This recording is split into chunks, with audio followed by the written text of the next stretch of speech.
নমস্কার, সুপ্রভাত। আপনাদের সকলকে স্বাগত জানিয়ে শুরু করছি আমাদের এখনকার অনুষ্ঠান ভাগ্যবার্তা। ভাগ্যবার্তা অনুষ্ঠান এমন একটি গুরুত্বপূর্ণ অনুষ্ঠান যেখানে আপনারা আপনাদের সমস্ত রকম সমস্যার সমাধান পেতে পারেন। তাই এই ভাগ্যবার্তা অনুষ্ঠানে যেমন থাকে আপনাদের টেলিফোন, তেমন থাকে আধ্যাত্মিক আলোচনা, রাশিগত ফলাফল এবং গ্রহগত অবস্থান। আর এই অনুষ্ঠানে আমাদের মধ্যে উপস্থিত থাকেন পণ্ডিতজি নিজে। আজও উপস্থিত রয়েছেন পণ্ডিত ভিগুশ্রী জাতক। পণ্ডিতজি স্বাগত, সুপ্রভাত। নমস্কার। আজকেও থাকবে পুরাণ কথায় দেবী অন্নপূর্ণা পুজো উপলক্ষে রানী রাসমণির পুজো নিয়ে বলবো। প্রথমে থাকবে আজকের রাশিফল। আজ হচ্ছে দুপুর 12টা 9 পর্যন্ত থাকবে প্রীতিযোগ, তারপরে শুরু হবে আয়ুষ্মান যোগ। আজ শুক্লপক্ষের ষষ্ঠী তিথি। আয়ুষ্মান যোগ অত্যন্ত শুভ যোগ। আয়ুষ্মান যোগে জন্মগ্রহণকারী জাতক জাতিকারা জীবনে সাফল্য পান। এরা ধর্মপরায়ণ, মেধাবী এবং নানা শাস্ত্রে এরা পারদর্শী হয়। আয়ুষ্মান যোগে জন্মগ্রহণকারী জাতক জাতিকারা দীর্ঘজীবী হয়ে থাকেন। বিশেষ করে শুভগ্রহের মহাদশা এরা জীবনে প্রবল সাফল্য পান। আয়ুষ্মান যোগ অত্যন্ত শুভ। এই যোগে জন্মগ্রহণকারী জাতক জাতিকাদের জীবনে সর্বক্ষেত্রে সাফল্য আসে। এবার আসব আজকের গ্রহগত সন্নিবেশ। রবি আজকে অবস্থান করছে মীন রাশির উত্তর ভাদ্রপদ নক্ষত্রে। চন্দ্র আজকে অবস্থান করবে বৃষ রাশির রোহিণী নক্ষত্রে। আজ আবার মৃগশিরা নক্ষত্রে প্রবেশ করবে। মঙ্গল আজকে অবস্থান করছে কুম্ভ রাশির পূর্ব ভাদ্রপদ নক্ষত্রে। বুধ আজকে অবস্থান করছে কুম্ভ রাশির শতবিশা নক্ষত্রে। বৃহস্পতি আজকে অবস্থান করছে মিথুন রাশির পূর্ণবসু নক্ষত্রে। শুক্র আজকে অবস্থান করছে মীন রাশির রেবতী নক্ষত্রে। শনি আজকে অবস্থান করছে মীন রাশির উত্তর ভাদ্রপদ নক্ষত্রে। রাহু আজকে অবস্থান করছে কুম্ভ রাশির শতবিশা নক্ষত্রে। কেতু আজকে অবস্থান করছে সিংহ রাশির পূর্ব ফাল্গুনী নক্ষত্রে। আজ রোহিণী নক্ষত্রে মূলত থাকবে চন্দ্র, অর্থাৎ 27টি নক্ষত্রের স্বামী হচ্ছে রোহিণী নক্ষত্র। রোহিণী নক্ষত্রে জন্মগ্রহণকারী জাতক জাতিকারা জীবনে সর্বক্ষেত্রে সাফল্য পান। তারা দৃঢ়চেতা এবং তাদের মধ্যে একটা মানসিক জোর থাকে। তারা বিশেষ করে তাদের বিদ্যা, তারা অধিকাংশ ক্ষেত্রেই তারা সাফল্য পান। অত্যন্ত মেধাবী প্রকৃতির হয়ে থাকে এরা এবং উচ্চশিক্ষা এদের আসে। এছাড়াও কর্মজীবন হয় সম্মানজনক। প্রশাসনিক কর্মক্ষেত্রে এদের জীবনে সাফল্য আসে। আজ রাশির ধনপ্রতিকারক গ্রহ হচ্ছে বুধ। বুধ অবস্থান করছে নবমভাবে, অর্থাৎ দশমভাবে, অর্থাৎ রাশির বুধকে দৃষ্টি দিচ্ছে বৃহস্পতির নবম দৃষ্টি। আর আয়প্রতিকারক গ্রহ হচ্ছে বৃহস্পতি। আয়প্রতিকারক গ্রহ হচ্ছে বৃহস্পতি অবস্থান করছে ধনভাবে রাশির, অর্থাৎ রাশির ধনপ্রতিকারক গ্রহ বৃহস্পতির নবম দৃষ্ট এবং আয়প্রতিকারক গ্রহ বৃহস্পতি অবস্থান করছে ধনভাবে। এই যোগকে বলা হয় কামধেনু যোগ। এই যোগ জন্মকালীন কোনো জাতক জাতিকার যদি থাকে তারা কিন্তু অর্থনৈতিক সাফল্য পেয়ে থাকেন এবং তাদের জীবনে সর্বক্ষেত্রে, বিশেষ করে কর্মজনিত হতে পারে, ব্যবসা ক্ষেত্রে হতে পারে, এবং অর্থনৈতিক সাফল্য তারা পেয়ে থাকেন। আজ মেষ রাশির জাতক জাতিকাদের ক্ষেত্রে শুভ অর্থনৈতিক সাফল্য, কর্মক্ষেত্রে সাফল্য। মেষ রাশির জাতক জাতিকারা আজ যে কোনো নতুন চিন্তাভাবনা বা প্রচেষ্টার ক্ষেত্রে সাফল্য পাবেন। মেষ রাশির জাতক জাতিকাদের বিশেষ করে যারা ব্যবসা করছেন, ব্যবসা ক্ষেত্রে নানাবিধ সাফল্যের প্রবল যোগ। নতুন কোনো চিন্তাভাবনার ক্ষেত্রে সাফল্য। আজ আপনাদের শুভ দিক দক্ষিণ এবং পূর্ব দিক। শুভ রং হচ্ছে আপনাদের লাল এবং সবুজ। 1 সংখ্যার জাতক জাতিকার ক্ষেত্রে শুভ এবং 5 সংখ্যার জাতক জাতিকার ক্ষেত্রে অশুভ। বিশ্বরাশির জাতক জাতিকারা আজকের দিনটিও সতর্কতা অবলম্বন করবেন। আজও আপনাদের শারীরিক মানসিক প্রতিকূলতা, অর্থনৈতিক উন্নতির ক্ষেত্রে ব্যাহত, কর্মক্ষেত্রে অপযশ আসতে পারে। ব্যবসায়ীদের ক্ষেত্রেও আজকে সতর্কতা অবলম্বন করবেন, কোনো প্রকার ঝুঁকি নেবেন না। আজ আপনারা যে কোনো শুভ কাজের ক্ষেত্রে পূর্ব পশ্চিম দিকে অগ্রসর হবেন, সাফল্য। শুভ রং হচ্ছে আপনাদের সাদা এবং লাল। আজ 4 সংখ্যার জাতক জাতিকার ক্ষেত্রে শুভ, 3 সংখ্যার জাতক জাতিকার ক্ষেত্রে অশুভ। মিথুন রাশির জাতক জাতিকারা আজকের দিনটিও সতর্কতা অবলম্বন করবেন। আজও আপনাদের নানাবিধ প্রতিকূলতা, শারীরিক মানসিক প্রতিকূলতা, প্রিয়জনের শারীরিক বিড়ম্বনা, অর্থ নাশের প্রবল যোগ। মিথুন রাশির জাতক জাতিকাদের প্রবল গুপ্তশত্রু বৃদ্ধি হতে পারে কর্মক্ষেত্রে, এবং ব্যবসায়ীদের ক্ষেত্রে সতর্কতা অবলম্বন করবেন, কোনো প্রকার ঝুঁকি নেবেন না। আজ মিথুন রাশির জাতক জাতিকারা যে কোনো শুভ কাজের ক্ষেত্রে উত্তর পশ্চিম দিকে অগ্রসর হবেন, সাফল্য। শুভ রং সবুজ এবং লাল। আজ 9 সংখ্যার জাতক জাতিকাদের ক্ষেত্রে শুভ, 6 সংখ্যার জাতক জাতিকাদের ক্ষেত্রে অশুভ। কর্কট রাশির জাতক জাতিকাদের ক্ষেত্রে আজকের দিনটি শুভ। আজও আপনারা অর্থনৈতিক সাফল্য পাবেন, কর্মক্ষেত্রে সাফল্য, ব্যবসা ক্ষেত্রে নানাবিধ সাফল্যের যোগ। কর্কট রাশির জাতক জাতিকাদের দূরযাত্রার ক্ষেত্রে সাফল্য। আজ আপনাদের শুভ দিক হচ্ছে পূর্ব এবং দক্ষিণ।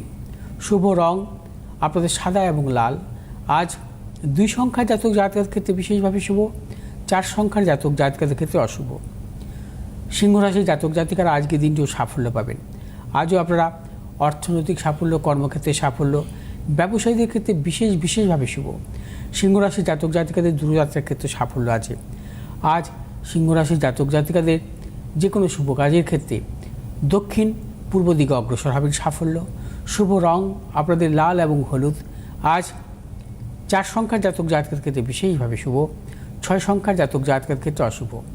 কন্যা রাশির জাতক জাতিকাদের ক্ষেত্রে আজকের দিনটা অর্থ লাভ, কর্মক্ষেত্রে সুনাম এবং প্রতিষ্ঠা, ব্যবসায়ীদের ক্ষেত্রে শুভ। যারা পেশাগত ব্যবসার সাথে যুক্ত আছেন আপনাদের ক্ষেত্রে বিশেষভাবে শুভ। কন্যা রাশির জাতক জাতিকারা আজ যে কোনো শুভ কাজের ক্ষেত্রে পশ্চিম দিক এবং দক্ষিণ দিকে অগ্রসর হবেন, সাফল্য। শুভ রং হচ্ছে আপনাদের সবুজ এবং লাল। আজ 4 সংখ্যার জাতক জাতকের ক্ষেত্রে বিশেষভাবে শুভ, 1 সংখ্যার জাতক জাতকের ক্ষেত্রে অশুভ। তুলা রাশির জাতক জাতিকাদের ক্ষেত্রে আজকের দিনটিও নানাবিধ প্রতিকূলতা। আজও আপনারা সর্বক্ষেত্রে ভেবেচিন্তে অগ্রসর হবেন, কোনো মতানৈক্যে জড়াবেন না। প্রবল গুপ্তশত্রু বৃদ্ধি হতে পারে, প্রিয়জনের সাথে সম্পর্ক নষ্ট হতে পারে, এবং ব্যবসায়ীদের ক্ষেত্রে সতর্কতা অবলম্বন করবেন। তুলা রাশির জাতক জাতিকাদের সর্বক্ষেত্রে ভেবেচিন্তে অগ্রসর হতে হবে। বিশেষ করে শুভ কাজের ক্ষেত্রে আজকের দিনটি বিরত থাকাই শুভ। আজ আপনাদের যে কোনো শুভ কাজের ক্ষেত্রে পশ্চিম দিক এবং পূর্ব দিকে অগ্রসর হবেন, সাফল্য। শুভ রং আপনাদের সাদা এবং লাল। আজ 8 সংখ্যার জাতক জাতিকাদের ক্ষেত্রে শুভ, 5 সংখ্যার জাতক জাতিকাদের ক্ষেত্রে অশুভ। বৃশ্চিক রাশির জাতক জাতিকাদের ক্ষেত্রে আজকের দিনটিও শুভ। আজও আপনাদের অর্থ লাভ, কর্মক্ষেত্রে সুনাম বৃদ্ধি, পদোন্নতি, সন্তানের সাফল্য, দূরযাত্রার ক্ষেত্রে সাফল্য পাবেন। বৃশ্চিক রাশির জাতক জাতিকারা আজ যে কোনো শুভ কাজের ক্ষেত্রে দক্ষিণ পশ্চিম দিকে অগ্রসর হবেন, সাফল্য। শুভ রং আপনাদের লাল এবং সবুজ। আজ 6 সংখ্যার জাতক জাতকের ক্ষেত্রে বিশেষভাবে শুভ, 7 সংখ্যার জাতক জাতকের ক্ষেত্রে অশুভ। ধনুরাশির জাতক জাতিকারা আজকের দিনটিও সতর্কতা অবলম্বন করবেন। আজও আপনাদের শারীরিক মানসিক প্রতিকূলতা, অর্থনৈতিক উন্নতির ক্ষেত্রে ব্যাহত হতে পারে, প্রিয়জনের সাথে মতানৈক্য, গুপ্তশত্রু বৃদ্ধি হতে পারে। ধনুরাশির জাতক জাতিকারা আজ যে কোনো শুভ কাজের ক্ষেত্রে উত্তর পূর্ব দিকে অগ্রসর হবেন, সাফল্য। শুভ রং হলুদ এবং সবুজ। আজ 1 সংখ্যা জাতক জাতকের ক্ষেত্রে শুভ, 4 সংখ্যা জাতক জাতকের ক্ষেত্রে অশুভ। মকর রাশির জাতক জাতিকাদের ক্ষেত্রে আজকের দিনটি শুভ। আজও আপনারা সর্বক্ষেত্রে সাফল্য পাবেন, অর্থনৈতিক সাফল্য, কর্মক্ষেত্রে সাফল্য, ব্যবসা ক্ষেত্রে সাফল্য, দূরযাত্রার ক্ষেত্রে সাফল্য, সন্তানের সাফল্য, পারিবারিক দিক থেকে নানাবিধ শুভাশুভ ফল পাবেন। আজ প্রিয়জনেরও সাফল্যের প্রবল যোগ। মকর রাশির জাতক জাতিকারা আজ যে কোনো শুভ কাজের ক্ষেত্রে দক্ষিণ পশ্চিম দিকে অগ্রসর হবে, সাফল্য। শুভ রং আপনাদের আজ নীল এবং লাল। আজ 8 সংখ্যার জাতক জাতকের ক্ষেত্রে বিশেষভাবে শুভ এবং 7 সংখ্যার জাতক জাতকের ক্ষেত্রে অশুভ। কুম্ভ রাশির জাতক জাতিকারা আজকের দিনটিও সর্বক্ষেত্রে সাফল্য পাবেন, অর্থনৈতিক সাফল্য, কর্মক্ষেত্রে সাফল্য, ব্যবসায়ীদের ক্ষেত্রে বিশেষভাবে শুভ। আজ আপনারা যে কোনো শুভ কাজের ক্ষেত্রে আপনারা অগ্রসর হতে পারেন, চূড়ান্ত সাফল্য, পারিবারিক দিক থেকে শুভ। আজ কুম্ভ রাশির জাতক জাতিকারা যে কোনো শুভ কাজের ক্ষেত্রে দক্ষিণ এবং পশ্চিম দিকে অগ্রসর হবে, সাফল্য। শুভ রং নীল এবং লাল। আজ 5 সংখ্যার জাতক জাতকের ক্ষেত্রে বিশেষভাবে শুভ, 7 সংখ্যার জাতক জাতকের ক্ষেত্রে অশুভ। মীন রাশির জাতক জাতিকারা আজকের দিনটি সতর্কতা অবলম্বন করবেন। শারীরিক মানসিক প্রতিকূলতা, অর্থনৈতিক উন্নতির ক্ষেত্রে ব্যাহত হতে পারে এবং প্রিয়জনের সাথে মতানৈক্য, গুপ্তশত্রু বৃদ্ধি হতে পারে। প্রিয়জনের শারীরিক বিড়ম্বনার যোগ প্রবল এবং অকারণে অর্থ নাশেরও যোগ আছে। আজ মীন রাশির জাতক জাতিকারা যে কোনো শুভ কাজের ক্ষেত্রে পশ্চিম দিক উত্তর দিক অগ্রসর হবেন সাফল্য। শুভ রং হলুদ এবং লাল। আজ 4 সংখ্যার জাতক জাতিকার ক্ষেত্রে শুভ, 3 সংখ্যার জাতক জাতিকার ক্ষেত্রে অশুভ। মানে আগামী বৃহস্পতিবার অন্নপূর্ণা পূজা, সেই উপলক্ষে আমি কয়েকটি উপাচার বলবো আজকে। অন্নপূর্ণা পুজোর দিন 1 মুঠো চাল এবং 5টি কড়ি একটি লাল কাপড়ের মধ্যে রেখে মায়ের চরণে অর্পণ করবেন এবং আপনার নাম গোত্র দিয়ে সংকল্প করে যেখানে আপনি টাকা পয়সা রাখেন সেই জায়গায় রেখে দেবেন। আর্থিক শ্রীবৃদ্ধি ঘটবে, সারা বছর রেখে দেবেন। লাল চেলিতে মুড়ে ওই চাল এবং 5টি কড়ি। অন্নপূর্ণা পুজোর দিন আপনি স্নানের পর কোনো দুস্থ মানুষকে খাওয়াবেন, ফলদান করতে পারেন এবং অন্নদানও করতে পারেন। সেক্ষেত্রে আপনার কিন্তু পারিবারিক দিক থেকে নানা রকম সাফল্য, আর্থিক সংকট কাটবে। ওই দিন পুজোর দিন আপনি 1টি অথবা 3 জন কুমারী মেয়েকে পায়েস রান্না করে খাওয়াতে পারেন। কমপক্ষে 1 জন অথবা 3 জন কুমারী মেয়েকে পায়েস রান্না করে খাওয়াবেন। সেক্ষেত্রে আপনার নানা রকম সংসারে শ্রীবৃদ্ধি ঘটবে। অন্নপূর্ণা পুজোর দিন আপনি একটি নারকেল স্বস্তিক চিহ্ন অঙ্কন করে লাল চেলিতে মুড়ে মায়ের চরণে অর্পণ করবেন এবং সংকল্প করিয়ে নেবেন আপনার বাড়িতে যারা যারা থাকেন। ধরুন আপনারা স্বামী স্ত্রী, আপনাদের একটি সন্তান আছে, প্রত্যেকের নাম গোত্র দিয়ে সংকল্প করিয়ে নিয়ে বাড়ির ঈশান কোণে পুঁতে দিতে পারেন সন্ধ্যের পর, অথবা যদি সেরকম ব্যবস্থা না থাকে ঈশান কোণে সারা বছর লাল চেলিতে মুড়ে আপনি ঠাকুরের আসনে রেখে দিতে পারেন। সারা বছর রাখতে হবে। আপনার বাড়িতে যদি কোনো বাস্তুজনিত কোনো সমস্যা থাকে সেই সমস্যা কিন্তু কেটে যাবে। ওই দিন পুজোর দিন একটি লাল চেলিতে একটি ধানের শীষ আপনি রেখে মায়ের চরণে অর্পণ করবেন, ধানের শীষ। এবং ওই ধানের শীষটিকে সারা বছর সংরক্ষণ করে রাখবেন যাতে ধানের শীষটি কোনোভাবে ক্ষতিগ্রস্ত না হয়। এবং ধানের শীষটি যদি আপনার লাল চিলিতে মুড়ে সুন্দরভাবে রেখে দিতে পারেন ঠাকুরের স্থানে, আপনার প্রবল অর্থনৈতিক সাফল্য আসবে। এবং সেই ধানের শীষটি কিন্তু পুজো মায়ের চরণে যখন রাখবেন সংকল্প করিয়ে নেবেন। বাড়ির যারা থাকবেন, বাড়ির যে কজন মেম্বার আছে প্রত্যেকের নাম গোত্র দিয়ে সংকল্প করে তবেই কিন্তু রেখে দেবেন এবং বাড়ির যারা বসবাস করে প্রত্যেকের কিন্তু উন্নতি হবে। এই উপাচারগুলো করুন। আগামীকাল থাকবে আরও কিছু উপাচার। এবং আমাদের মধ্যে ফোন আছে, বন্ধু আছেন একজন। নমস্কার, কে বলছেন? হ্যাঁ নমস্কার ম্যাডাম। আর নমস্কার পণ্ডিতজি। নমস্কার, কে বলছেন? আমি সুমন কুমার মন্ডল বলছিলাম ডায়মন্ড থেকে। আচ্ছা, একটু জোরে বললে বোধহয় ভালো হয়, শব্দটা একটু কম আসছে। হ্যাঁ হ্যালো, আমি সুমন কুমার মন্ডল বলছিলাম ডায়মন্ড থেকে। আচ্ছা আচ্ছা, বেশ। বলুন। নিজের সম্পর্কে জানতে চান? হ্যাঁ আমি নিজের সম্পর্কে। বেশ বেশ বেশ। অনুষ্ঠান দেখেন? ডেট অফ বার্থ বলুন। হ্যাঁ অনুষ্ঠান একভাবে দেখি আপনাদের চ্যানেলে। ডেট অফ বার্থ হচ্ছে 30শে অগস্ট 1988, 30/8/1988। 1988। টাইম বলুন। রাত 10:30। রাত্রি 10:30, তাই তো? হ্যাঁ। জন্মস্থান কোথায়? কলকাতা।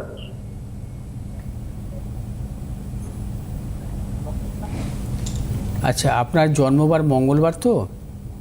হ্যাঁ হ্যাঁ মঙ্গলবার জন্ম। আপনার হচ্ছে বৃষলগ্ন মীন রাশি, হ্যাঁ, রেবতী নক্ষত্র, দেবগণ। আচ্ছা, এবার আমি একটু জন্মছকে আপনার আসি। আপনার যেহেতু 88-এ জন্ম, আপনার দুটো প্রশ্ন থাকতে পারে।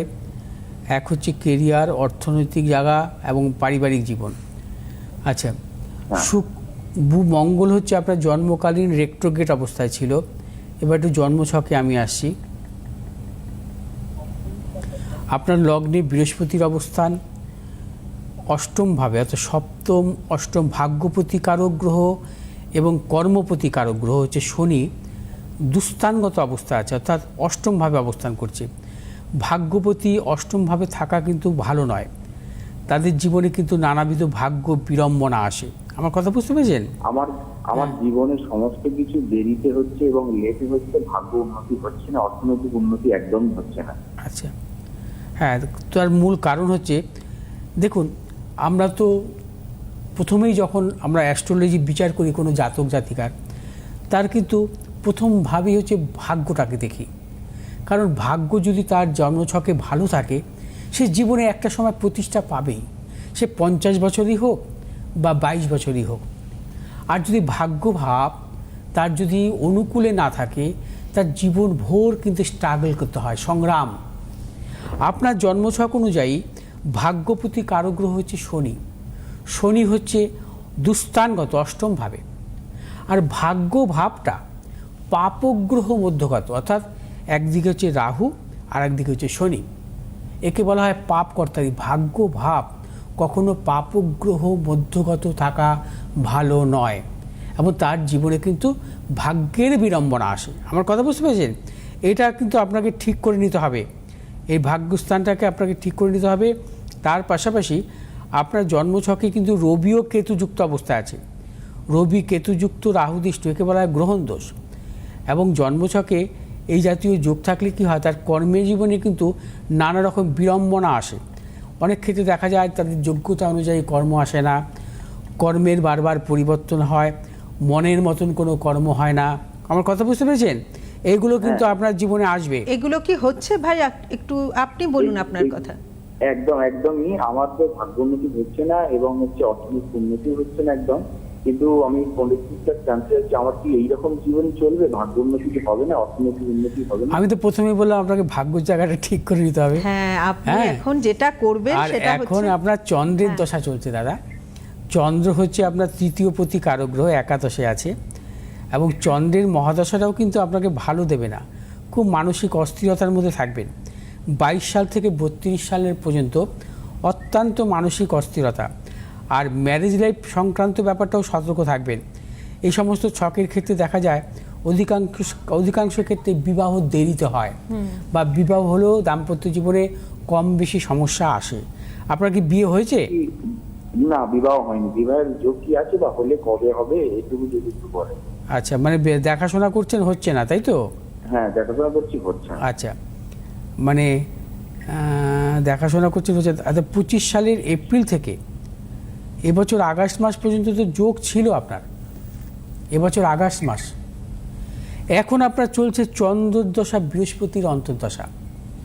বৃহস্পতি হচ্ছে আপনার জন্মছকে সপ্তমভাবে দৃষ্ট, অর্থাৎ সপ্তমভাবে দৃষ্ট গ্রহের অন্তর্দশা বা দশায় জাতক জাতিকার বিবাহ হয়। আপনার জন্মছক অনুযায়ী বৃহস্পতি হচ্ছে আপনার সপ্তমভাবে দৃষ্ট, অর্থাৎ বৃহস্পতির এই অন্তর্দশা থাকবে 26 সালের আগস্ট মাস পর্যন্ত। মানে ভালো মতো দেখাশোনা করুন, আগস্ট মাস পর্যন্ত ভালো যোগাযোগ আসতে পারে, ঠিক আছে? নাহলে কিন্তু আবার সমস্যা। আর তারপরে শনি পড়ে যাবে, চন্দ্রের দশা, শনির অন্তর্দশা 26 সালের আগস্ট থেকে 28 সালের মার্চ মাস পর্যন্ত থাকবে। ওটা কিন্তু ভালো না সময়টা, ওই সময়টা কিন্তু আপনার পক্ষে খারাপ। চেষ্টা করবেন আগস্ট মাসের মধ্যে মোটামুটি একটা যোগাযোগের স্থাপন করা। হ্যাঁ, নাহলে কারো পরামর্শ নেবেন, কোনো জ্যোতিষীর আমি একটু পরামর্শ নেবেন। জিজ্ঞেস করি, এই যে আপনি বললেন যে সমস্যাটা ওনার আছে, এই সমস্যা থেকে উনি উদ্ধার কি করে পাবেন? উদ্ধার তো ওনাকে, মানে আমি তো প্রথমেই বলেছি যে ভাগ্যের বিড়ম্বনা, অথবা ওনাকে ওই জায়গাটাকে ঠিক করে নিতে হবে, ঠিক করতে হবে। আপনি ভাই এটাই করুন যে পণ্ডিতজির সঙ্গে একটু যোগাযোগ করে নিন। আমাদের টেলিভিশন স্ক্রিনের নাম্বার যাচ্ছে, আমি আবার একটু নাম্বারটি বলছি, 8583013265, 9836646559।